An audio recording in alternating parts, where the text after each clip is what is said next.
하나님께서 우리에게 주신 말씀은 창세기 37장 1절에서 11절까지의 말씀입니다. 우리 함께 기도하고 말씀 보겠습니다.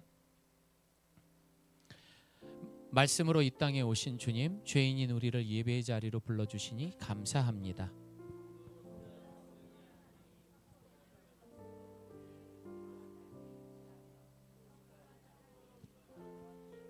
예수님의 이름으로 기도드립니다. 아멘.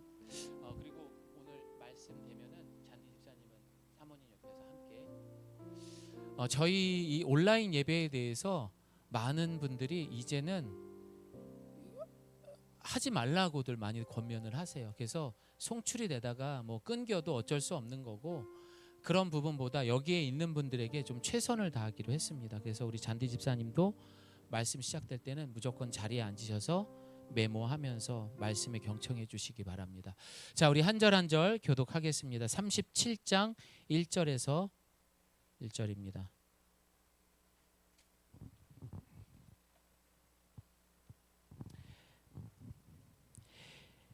야곱이 가나안 땅 곧 그의 아버지가 거류하던 땅에 거주하였으니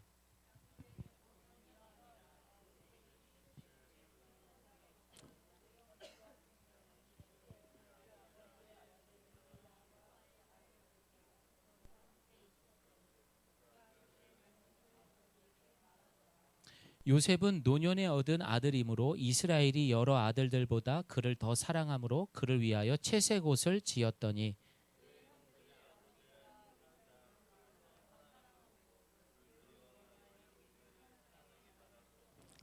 요셉이 꿈을 꾸고 자기 형들에게 말하매 그들이 그를 더욱 미워하였더라.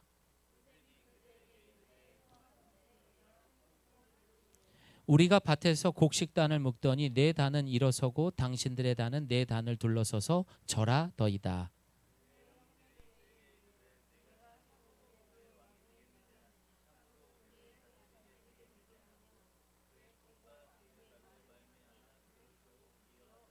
요셉이 다시 꿈을 꾸고 그의 형들에게 말하여 이르되 내가 또 꿈을 꾼즉 해와 달과 11별이 내게 절하더이다 하니라.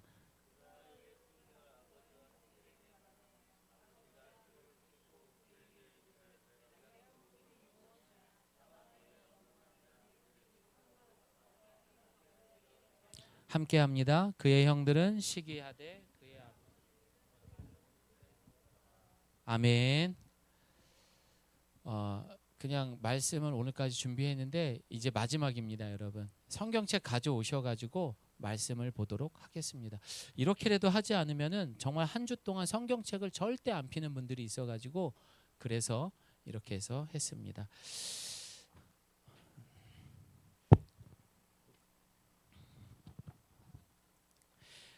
자, 여러분, 오늘 이야기도 중요합니다. 제가 말씀 전에 이거는 녹화 안 하셔도 됩니다. 이건 빼고 해주세요. 여러분, 제가 일주일 동안 설교를 준비하잖아요. 그런데 늘 고민하는 게 재밌는 이야기와 여러분들에게 감동을 줄 수 있는 이야기로 할 수 있어요. 앞에 요즘에 TV 프로에서 재밌는 강사들이 나오는 것만큼 여러분, 제가 원래 목회하기 전에 하던 일이 그런 일들이에요. 사람 앞에서 말하는 직업이 저의 직업이었어요. 그래서 그 사람들을 설득해서 물건을 사게 하는 사람이었어요. 근데 이제는 바꾸어서 물건을 파는 게 아니라 복음을 팔아야 되고 그분들로 하여금 감동을 줄 수 있는 목회 일을 하기 때문에 결코 이 시간에 허튼 소리를 하면 안 돼요. 재밌는 이야기, 그리고 여러분들이 감동을 받고 싶다면은 유튜브 보세요. 우리 교회에서만큼은 앞에서 제가 쓸데없는 이야기는 안 하려고 합니다. 그래서 다소 딱딱할 수 있고 지루할 수 있지만 이게 맞는 것 같아요. 아무리 생각해도 이게 맞는 것 같아요.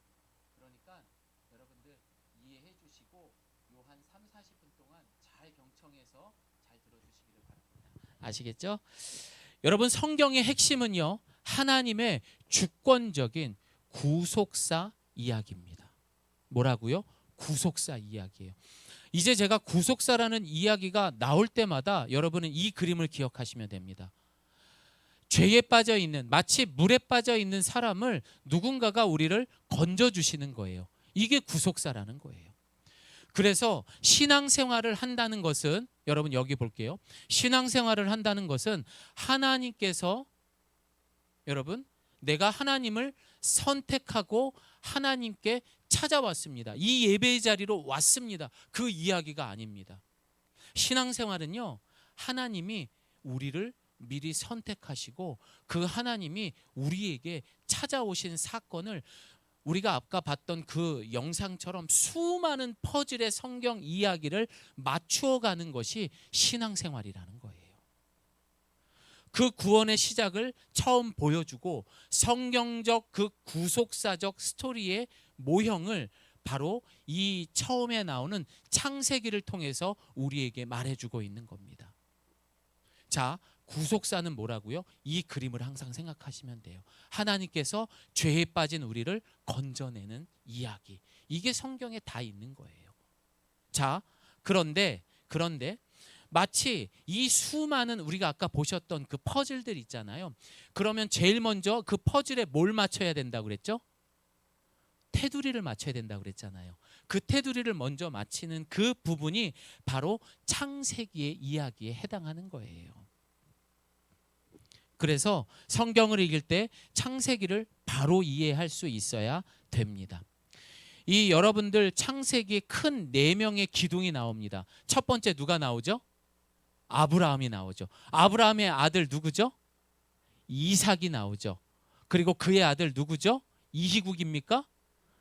이삭의 아들 이희국이 아니에요. 예, 누구예요? 야곱이 나오죠. 야곱의 아들 누굽니까? 요셉이 나오는 거예요. 그래서 창세기는 이 4명의 큰 기둥을 기억하시면서 창조, 타락, 구속의 이야기로 바로 이 4명의 인물을 통해서 우리에게 저 그림과 같은 구속사의 이야기를 우리에게 말씀하고 있는 겁니다. 그래서 아브라함 하면은 와 대단해, 야곱 하면 와 대단해, 이 사람들은 위인이야 라고 말하지만 여러분 결코 위인이 아니라 우리와 똑같이 그 구속사의 이야기를 증명하는 증인과 같은 사람들이라는 것을 기억하시기를 바랍니다. 첫 번째, 여러분 아브라함입니다. 여러분 아브라함은요, 하나님께서 어떻게 하셨습니까? 우상이 아주 드글드글거리는 갈대아 우르에서 아브라함을 하나님께서 아브라함아, 미영아 이렇게 하면서 부르셨어요. 이걸 뭐라고 합니까? 조금 어려운 말로 따라합니다. 소명. 바로 이 부르심의 은혜가 있는 사람이 아브라함의 이야기입니다. 구속의 이야기에는 이 부르심이 먼저인 거예요. 자, 그러면 아브라함의 아들 누굽니까? 이삭이죠. 여러분 우리가 잘 아는 것처럼 이 이삭은요, 저를 따라합니다. 대속의 은혜. 창세기 22장을 보게 되면은요, 이제 아브라함이 아들 이삭을 데리고 모리아 산으로 올라갑니다. 그리고 하나님 앞에 얘야 이삭아, 너는 그 아들을 제물로 바쳐라.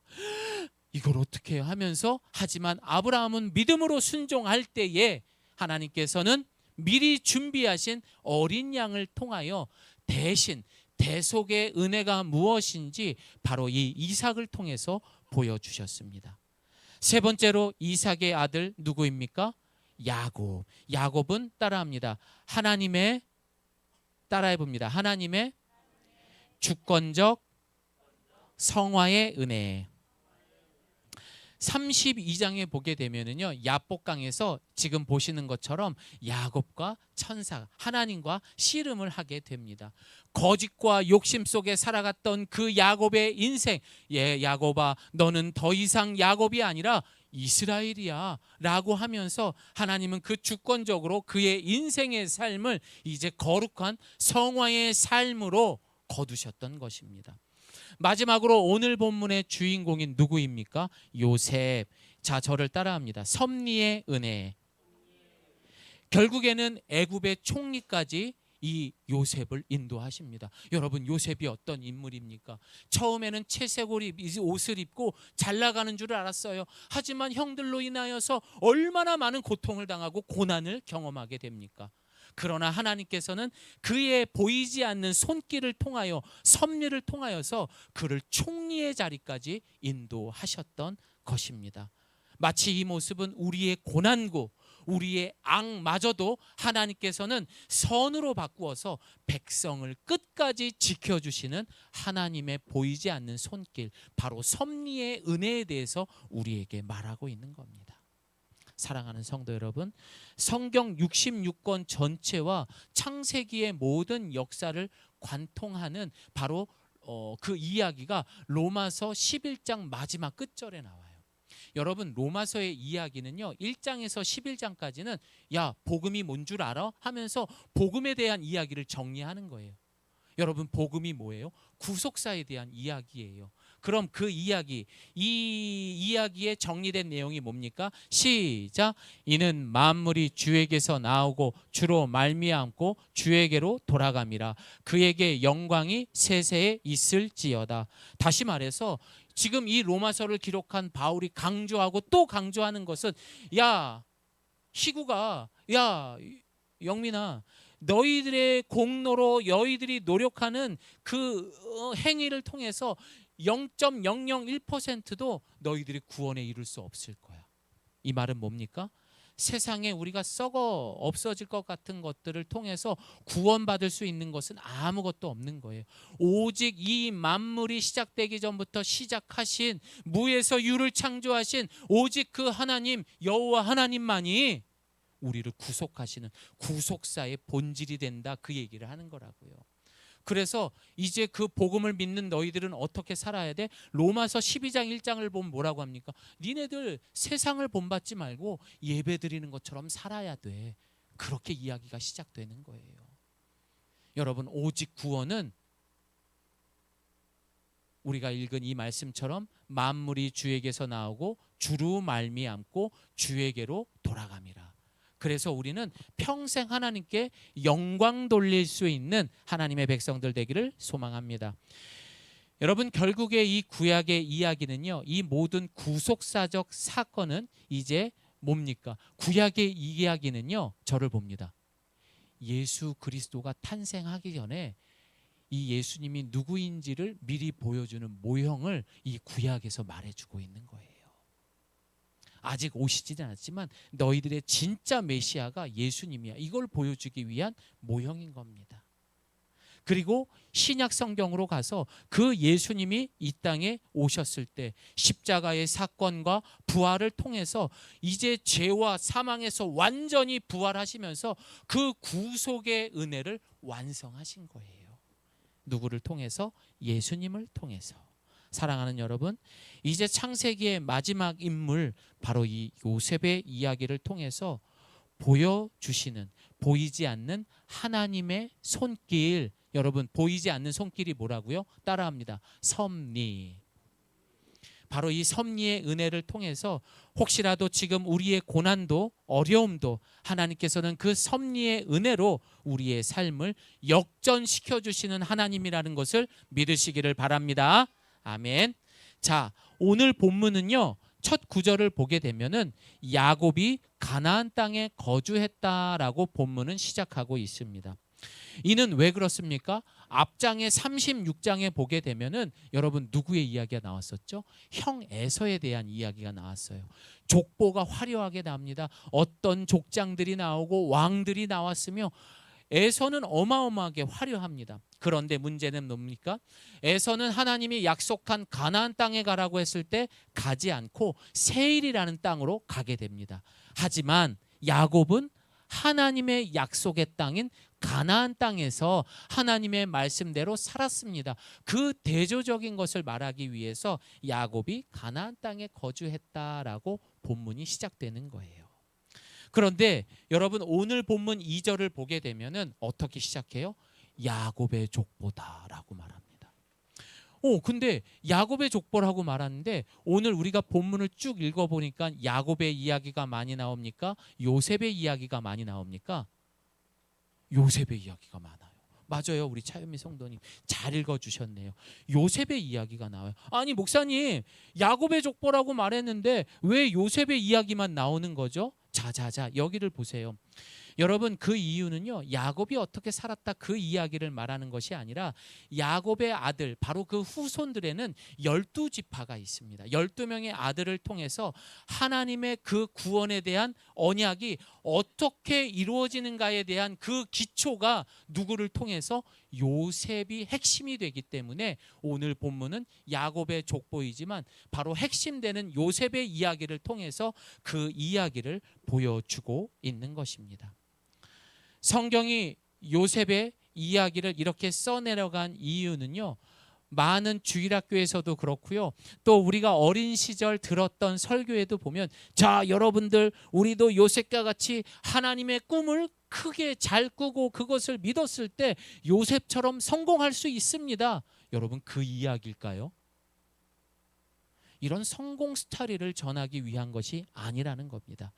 요셉의 인생은요, 마치 하나님의 구원의 거대한 퍼즐. 그래서 아까 그 영상을 보여준 거예요. 그 퍼즐을 그분이 보이지 않는 그 손길로 하나씩 하나씩 맞춰가고 있는 거예요.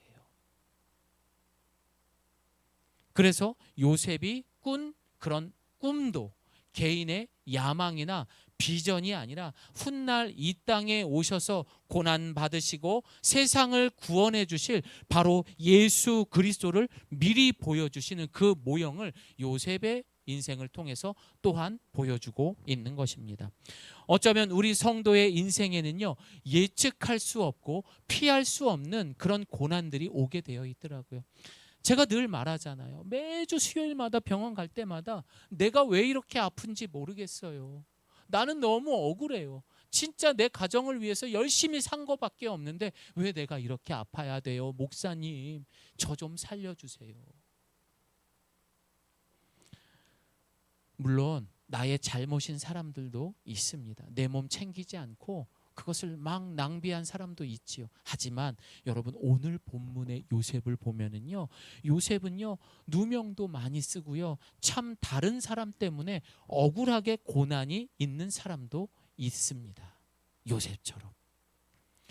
그럼 그 고난의 한복판에서 우리를 가장 힘들게 하는 것이 무엇입니까? 아니, 내가 하나님을 믿고 이렇게 평생을 신앙생활했는데 나에게 왜 이 고난을 주세요? 그럼 여러분, 그 고난 속에서 하나님이 우리에게 답도 주셔야 되는데, 이게 웬일입니까? 하나님은 침묵하고 계세요. 어떤 답도 안 주고 있다라는 거죠. 침묵하는 그 하나님이 원망스러울 때가 있어요, 없어요, 유명 집사님? 사실 이 요셉의 자신의 선조들 아브라함, 이삭, 야곱, 이런 인물들을 보게 되면은요, 하나님은 이 아브라함을 찾아와서 함께 식사도 하셨어요. 또 여러분, 야곱과는 씨름도 해주셨어요. 그런데 이상하게 요셉의 인생을 보게 되면 눈에 보이는 기적이 단 하나도 나타나지 않았다라는 겁니다. 형들에게 잡혀서 구덩이에 던져질 때도 그렇고요, 종으로 팔려갈 때도 그렇고요, 그리고 여러분 어떻습니까? 보디발의 아내에게 거짓말을 밝혀줄 천사 한 명 보내주지 않고 그렇게 억울하게 누명을 써야 했던 인생이 바로 요셉이었고, 또 하나님은 그런 요셉에게 침묵하시는 하나님이었다라는 겁니다. 가장 도움이 필요한 그 순간에 하나님이 마치 나를 외면하는 것 같습니다. 오늘날 우리가 신앙생활을 해도 이런 모습들이 있을 수 있습니다. 하나님, 왜 나에게 침묵하세요? 왜 나를 이렇게 어려움 가운데 내버려 두십니까? 그러나 성경은 곳곳에서 요셉과 하나님이 함께 하신다라는 말씀이 있습니다. 하나님이 요셉과 함께 하셨습니다. 하나님이 그와 함께 하셨습니다. 요셉의 이야기를 보면 이 이야기가 계속 반복해요. 여러분, 이 함께 하시는 하나님이 이영민과 함께 합니다. 우리의 삶의 곳곳에 있는 줄을 믿으시기를 바랍니다. 우리가 볼 때 여러분, 어쩌면은 전혀 함께 계신 것 같지 않을 때가 있습니다. 예를 들어 억울하게 우리가 누명을 쓰고 감옥에 들어갔다고 쳐봅시다. 그런데 그곳에서 예배를 드리라고 해서 예배를 드렸는데 거기에 나온 목사님이 이렇게 얘기를 하는 거예요. 나는 억울해서 지금 감옥에 온 거예요. 근데 자, 사랑하는 형제 자매 여러분, 하나님은 여러분을 사랑하십니다. 하나님이 여러분과 함께 하십니다. 여러분, 이게 들릴까요? 안 들릴까요? 안 들리죠. 차라리 그때에 진짜 유능한 변호사가 한 명 딱 나타나서 이희국 씨, 내가 당신의 그 억울함을 풀어주겠습니다 하면서 착착착 일처리가 돼서 내가 감옥에서 짠 나와야지, 야 진짜 하나님이 살아계시구나, 그게 맞는 거잖아요. 근데 하나님이 그냥 당신과 함께 있고 사랑한다고 말하면 그 말이 누가 위로가 되겠습니까? 하지만 여러분, 요셉의 인생을 잘 보게 되면은요, 여러분, 하나님은 한순간도 그의 곁을 떠난 적이 한 번도 없습니다. 그래서 이 본문을 보면 하나님이 요셉과 함께 합니다. 하나님이 차연미와 함께 합니다. 그렇게 하시는 그 보이지 않는 손, 저를 따라합니다. 섭리. 보이지 않는 손 하면 뭐가 떠올라야 돼요? 섭리. 바로 그 섭리를 통해서 우리의 삶에 역사하시는 하나님임을 믿으시기 바랍니다. 우연처럼 보이는 수많은 사건과 인물들을 조율하시면서 하나님의 구원 계획과 그 그림을 완성해 가십니다. 어떤 그림? 구속사. 죄에 빠져 있는 우리를 건져내시는 하나님이십니다. 비록 요셉에게 가시적 하나님의 기적은 없었지만 그의 고백은 그 손길을 믿었다라는 것이, 오늘 본문을 보게 되면 이 요셉의 모든 고백의 주어를 보게 되면 어떻습니까? 제가 요약해서 말씀드릴게요. 내가 어찌 하나님께 죄를 지으리이까 고백했고, 뭐라죠? 하나님께. 그리고 그가 애굽의 왕 바로 앞에 나아갔을 때도 하나님께서 대답하시리이다 라고 말했고요. 훗날 자신을 팔아넘긴 형제들과 만났을 때에도 하나님이 생명을 구원하시려고 나를 당신들보다 먼저 보내셨나이다 라고 말합니다. 누구 때문이 아니라 그의 삶의 모든 고백의 주어는 누가 들어가 있어요? 하나님 때문에 이렇게 들어가 있었던 겁니다. 신앙생활은요, 저를 따라합니다. 신앙생활은 하나님과의 독대. 또 따라합니다. 하나님의 주권을 인정. 여러분, 우리의 인생은요, 누가 대신해 주는 것이 아닙니다. 왜 여러분들 운동하세요, 운동하세요. 여러분 건강하세요, 건강하세요. 여러분, 제가 병원에 가보니까요, 그 마지막 순간에 죽음을 맞이할 때도 그렇고요, 아파서 병원에 갈 때도요, 대신해 줄 수 있는 게 아니더라고요. 아무리 금술 좋은 남편이 옆에 있어도요, 내가 통증을 다 느껴야 되고요, 내가 그 불안과 두려움도 내가 다 느껴야 되는 거더라고요. 그런데 유일하게 그 무서운 순간에도, 그 불안한 순간에도, 그 고난당하는 순간에도 보이지 않는 손길, 하나님은 나와 함께 하셨다. 여러분 믿으시기 바랍니다. 사랑하는 성도 여러분, 지난 한 주 이해할 수 없는 고난과 하나님의 침묵들에 대해서 사실상 하나님에게 섭섭할 때도 있고, 때로는 그 하나님을 부정할 때도 있었습니다. 눈으로 하나님의 임재를 확인할 수 없어도 하나님은 섭리 가운데 우리의 삶에 거대한 구원의 목적을 향해 끌고 가고 계시는 하나님이라는 것을 여러분 믿으셔야 돼요. 그럼 하나님의 섭리가 우리 삶에 개입할 때 반드시 세 가지의 놀라운 일이 벌어지게 됩니다. 자, 하나님의 섭리가 우리의 삶에 개입할 때 일어나는 기적. 첫 번째, 시작. 사실 요셉을 마지막 부분만 생각해서 보게 되면 요셉처럼 멋진 인생이 어디 있습니까? 여러분, 애굽은 그 당시에 최고예요. 그런데 그 애굽 왕의 그 다음에 가장 높은 사람이 됐다라는 거예요. 얼마나 멋진 인생입니까? 하지만 많은 사람들이 그렇게 멋진 인물로 생각하지만 여러분 요셉은 결코 완벽한 사람이 아닌 연약한 사람이었습니다. 자, 창세기 37장 2절 시작. 야곱의 족보는 이러하니라. 요셉이 17세의 소년으로서 양을 칠 때에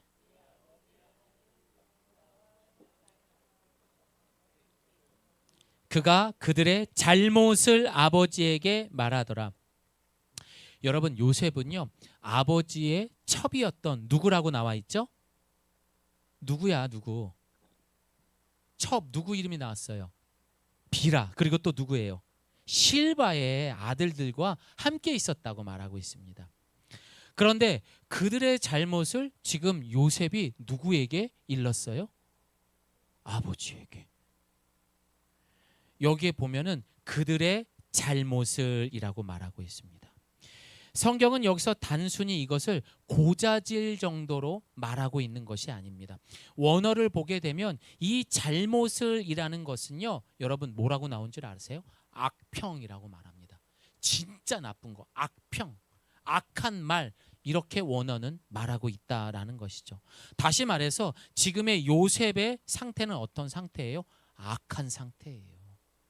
사탄 마귀가 안에 가득한 겁니다. 지금 이 말은, 이 악하다, 잘못된 이 말은요 똑같이 표현된 구절이 민수기에 있습니다. 우리 함께 찾아봅니다. 시작.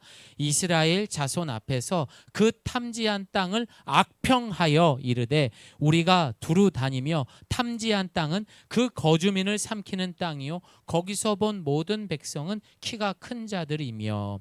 훗날에 이스라엘 백성이 이제 하나님이 약속하신 가나안 땅, 이 가데스 바네아에 모여 있을 때에 여러분 어떻습니까? 12명의 이 그곳을 정탐하는 사람들을 보냈지만 여호수아가 아론만 빼고 나머지 10명들은 뭐라고 말했습니까?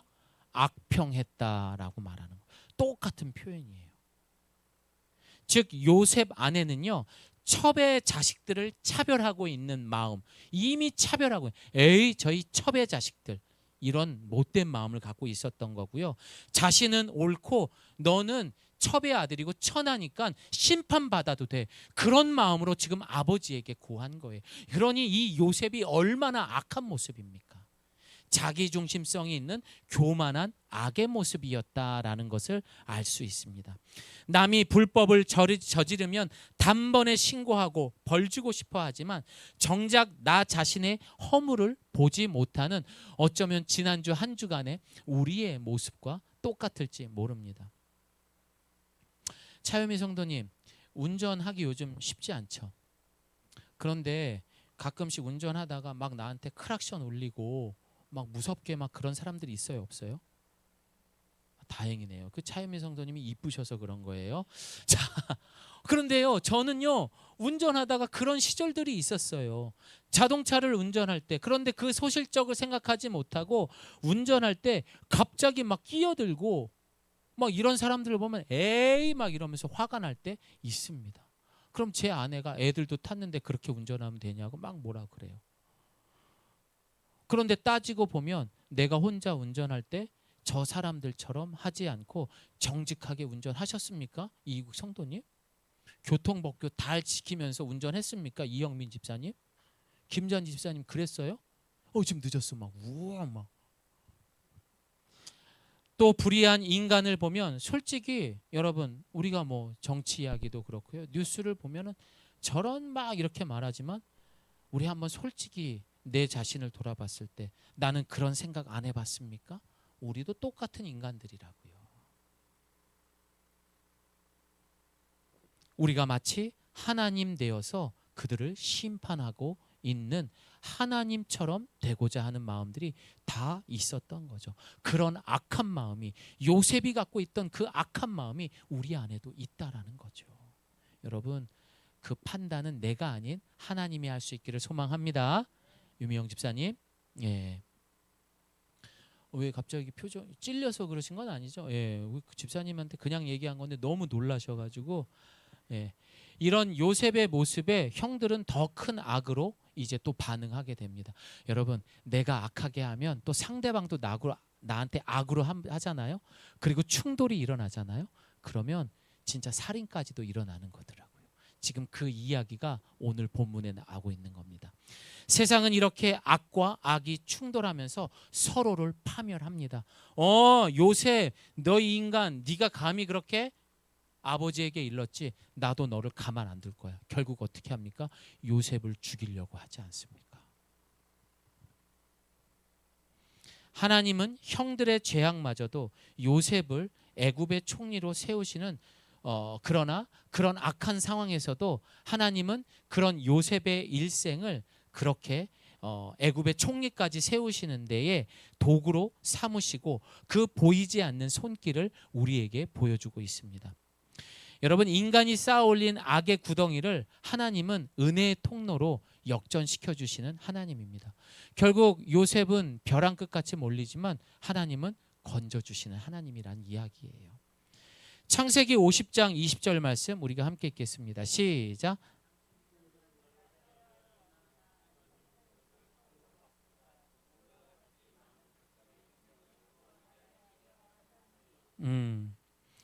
그렇게 해서 그 악한 충돌이 일어났지만, 그렇게 해서 요셉이 억울하게 죽을 수 있었지만 하나님은 그런 악한 요셉마저도 선으로 바꾸시고 총리의 자리까지 인도하셨던 것입니다. 여러분, 그뿐입니까? 요셉뿐만이 아니라 그 자신의 가족들까지도, 그 나라까지도 요셉을 통해서 구원하신, 악을 선으로 바꾸신 하나님이 여러분 삶 가운데 많이 고백되기를 소망합니다. 자, 두 번째입니다. 시작. 교만을 영광으로. 3절에서 보게 되면 아버지가 입혀준 요셉의 옷이 있습니다. 따라합니다. 채색 옷. 예, 여러분, 이 채색 옷은요, 많은 사람들이 막 빨주노초 파남보 화려한 옷으로 말하고 있지만 성경 어디에도 봐도 채색 옷이 이렇다라고 말한 건 나와 있지 않아요. 그런데 이 채색 옷이 분명한 건 뭐냐면은 이 아이가 이 옷을 입고 있다라는 것은 앞으로 나의 후계자다라는 것을 말하고 있는 겁니다. 그러니 그 특권의 옷을 입고 있었던 여러분 요셉은 어떨까요? 교만의 옷을 지금 입고 있었고 당신도 교만해져 있다라는 것을 알고 있는 것입니다. 하나님은 그 교만의 옷을 그냥 내버려 뒀을까요? 여러분, 결코 그렇지 않습니다. 혹시라도 김잔디 집사님이 로또에 맞아가지고 막 진짜 돈이 엄청 많아진 거야. 그런데 겸손하지 않고 그 다음 날부터 막 여기에 막 200만 원, 300만 원짜리 백을 들고 오고 막 머리 색깔을 막 미용실 막 100만 원짜리를 하고 차를 막 2, 3억짜리를 타고 오면서 제가 오늘은 커피 한 잔 쏠게요. 막 말투도 막 느끼해지고, 예. 그리고 막 이영민 성도님은 막 친하게 지내려고 하고. 여러분, 하나님이 그런 김잔디 집사님을 가만 내버려 둘까요? 교만의 옷을 입고 있으면요, 하나님은 그냥 내버려 두지 않아요. 왜? 이놈 벌 받아라 이게 아니라 사랑하는 딸이 그 악한 교만으로 인하여서 사망에 이를까 봐 내버려 두지 않죠. 마찬가지 하나님도 요셉을 사랑하셨기 때문에 그 교만의 옷을 그대로 두지 않고 형들을 통하여서 그 채색 옷을 벗겨버립니다. 그리고 어떻게 되죠? 노예의 옷으로 입힙니다. 형들은 요셉을 팔아먹어요. 노예로. 그리고 그 화려한 옷을 벗기고 노예의 옷을 하나님께서 입히게 하십니다. 그뿐만입니까? 보디발의 아내에 의해서 두 번째 노예의 옷을 또 벗기게 됩니다. 그리고 진짜 가장 밑바닥, 여러분 그 당시에 노예도 아니고 종으로 돌아가면 그 무더운 날씨에 옷을 걸쳤을까요? 아니죠. 이 속옷 같은 거 하나만 걸치고 있었겠죠. 뻘거벗은 인생이 돼버린 저 밑바닥 인생까지 하나님은 끌어가게 하신 거예요. 여러분, 교만하지 마세요. 진짜 그러다가 벌거벗은 인생이 될 수 있습니다. 그리고 난 다음에 나를 증명하고 포장하던 모든 세상의 옷이 이제 벗겨지게 됩니다. 그리고 고통스러운 겸손의 과정을 통과하면서 마침내 하나님께서는 그래 요셉아, 이제 네가 이제 그 교만의 옷을 벗었구나 하면서 하나님은요 그 요셉에게 멋진 하나님의 영광의 옷을 입혀주십니다. 창세기 41장 42절 시작. 자기의 인장 반지를 빼어 요셉의 손에 끼우고 그에게 세마포 옷을 입히고 금 사슬을 목에 걸고. 아멘. 여러분 어떤 옷을 입혔죠? 어떤 옷이에요? 세마포. 여러분 세마포 옷은 어떤 옷이에요? 예, 맞아요. 왕들이 입는 옷이에요. 그 모든 누추하고 더러운 옷을 이제 다 벗기고, 이제 네가 그 더러운 악을 벗었구나. 이제 너는 세마포 옷을 하나님께서 입혀주신 것입니다. 아버지가 입혀준 교만의 채색 옷이 벗겨져야 여러분 어떻게 해요? 아버지가 입혀준 이 교만의 채색 옷이 반드시 벗겨져야 돼요. 여러분들이 세상의 옷을 입고 있다면 그 옷 반드시 벗어야 됩니다. 그래야만 하나님이 입혀주시는 영광의 그런 세마포 옷을 입을 수 있다라는 것을 기억하시기 바랍니다. 사랑하는 여러분, 우리는 영적인 부끄러움과 수치를 가리기 위해서 세상의 성공, 돈, 지식, 심지어 신앙적이라는 열심이라는 나만의 채색 옷을 입고는 입지 않습니까? 여러분 너무 많이 그렇게 있어요. 김찬 집사님 졸려오시죠? 예, 조금 힘내시기 바랍니다. 다 끝났어요. 아까까지 아침에 봤을 때 쌍꺼풀이 3개인데 지금 8개가 생겨서 제가 너무 미안하네요. 그래서 우리 김잔디 집사님이 요한계시록 3장 18절 말씀을 크게 읽겠습니다. 시작. 아니 그러면 잠 안 깨요. 더 크게 시작.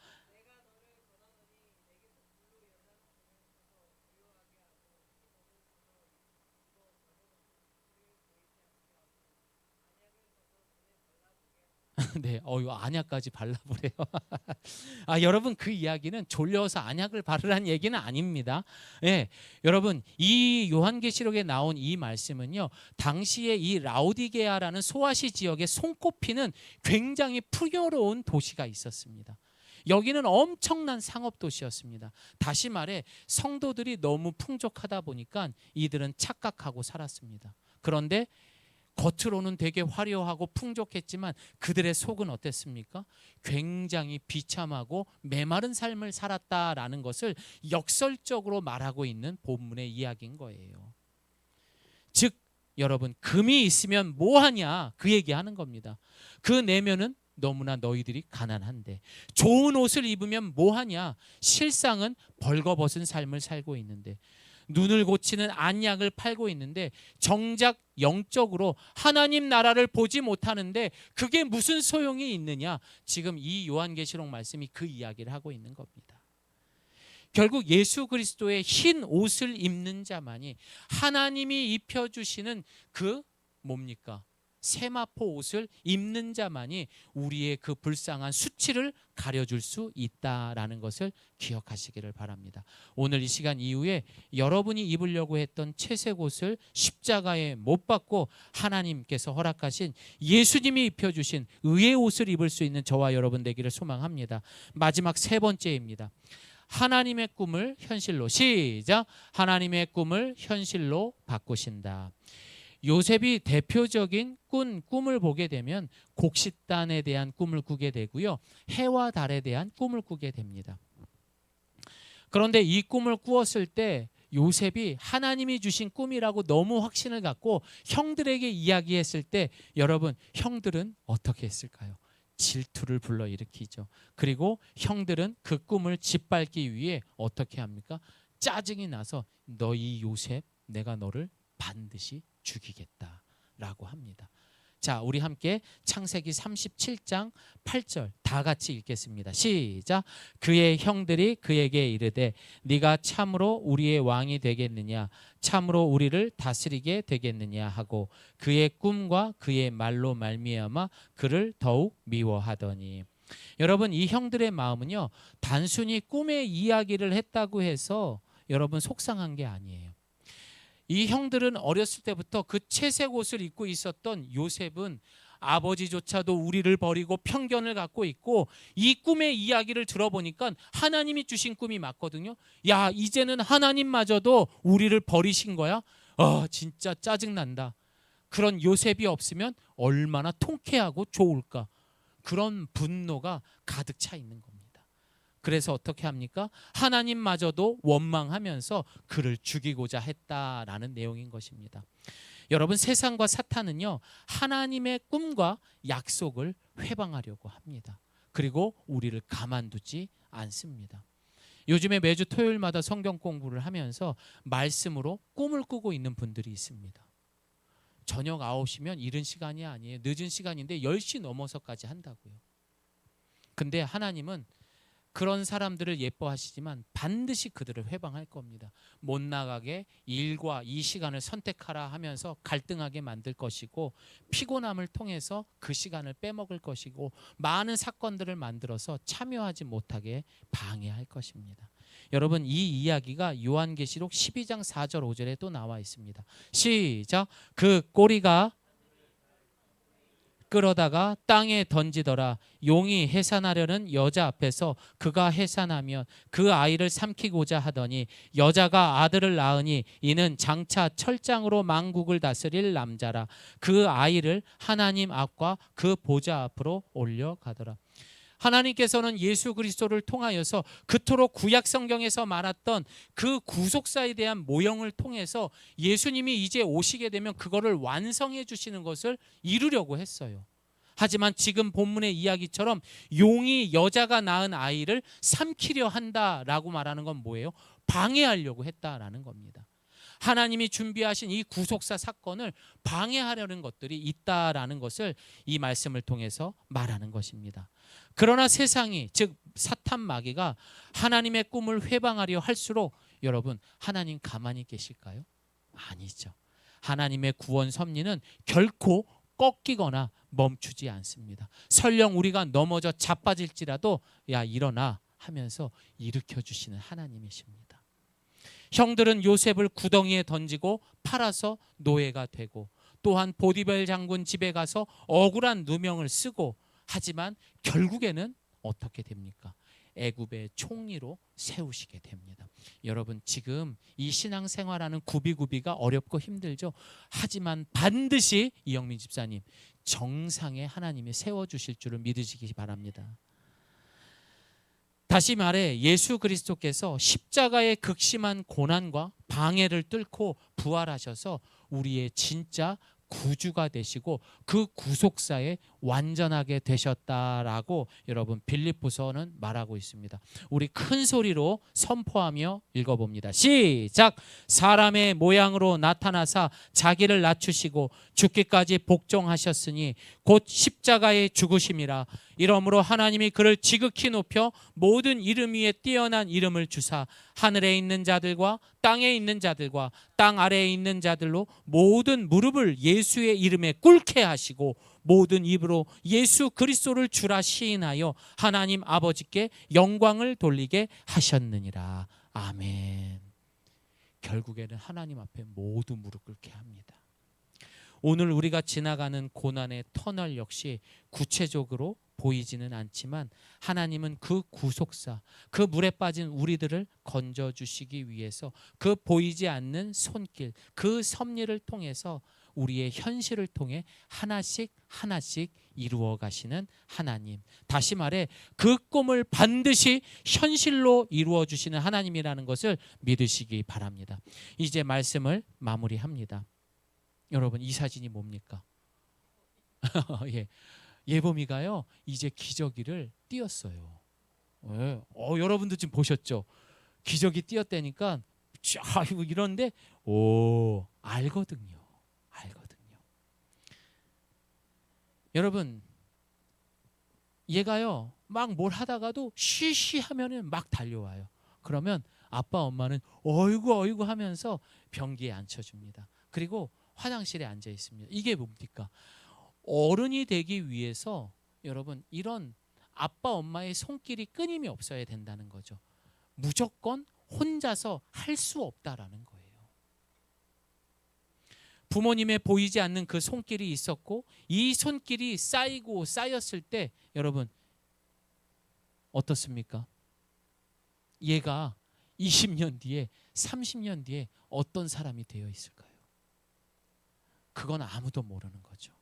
지금의 모습과 생각할 수 없는 성장을 하고 진짜 어른이 되어가는 것입니다. 그런데 여러분, 만약에 이러한 삶에서 손길이 없는 사람들은요, 20살에서 시간이 멈춘 사람, 10대, 20대에 멈춰 있는 사람들이 있어요. 여러분, 이거를 아무도 도와주지 않고 이 상태로 어른이 되어 있는 사람들이 말하는 이야기를 들으면 어떨까요? 저는 많이 이야기를 해봤어요. 진짜 어른 아이더라고요. 그런데 이 사람은요, 막 화를 내면서 얘기해요. 자신의 이야기가 맞다고. 왜? 이 아이는, 예범이는요, 지 말이 안 맞으면 소리를 질러요. 그리고 안 되면 울어버려요. 근데 어른들 중에서도 똑같아요. 막 분노해요. 화내요. 뭐예요? 성장이 멈춰 있는 거예요.